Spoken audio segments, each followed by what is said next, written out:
we could build housing more efficiently, more effectively. We could literally cut the pricing of housing by half. These big corporations, they don't want to do that. The billionaire class, the Epstein class, they don't want to do that.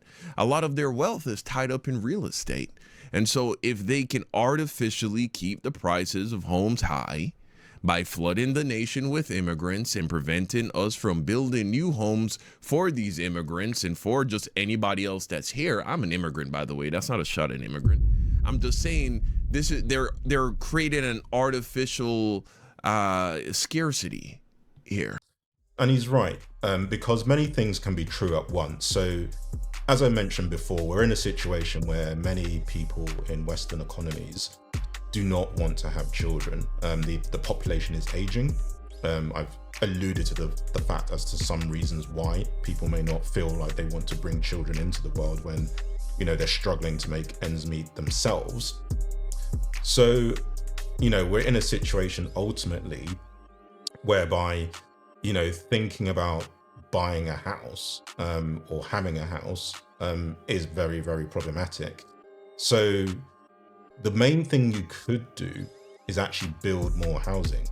That's actually what you could do, because you can't really bring the cost of these things down because there's always this demand that's driving it up because houses are scarce, relatively speaking. So you could just build more houses.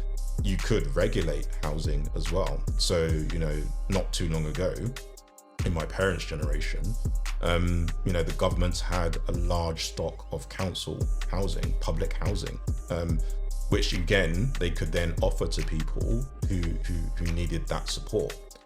So there wasn't this need for them as the government to think about the only reason we want to do this is to extract as much profit as possible.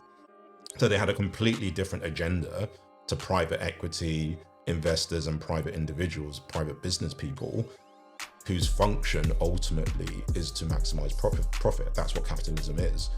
So we just have to view houses very, very differently. The government does need to step in my view, and regulate it and treat it for what it actually is, which is an essential resource. You know, I'm philosophically against the idea of an essential, scarce resource that we all need to have dignity in life being treated as a commodity, which is subject to the whims of the free market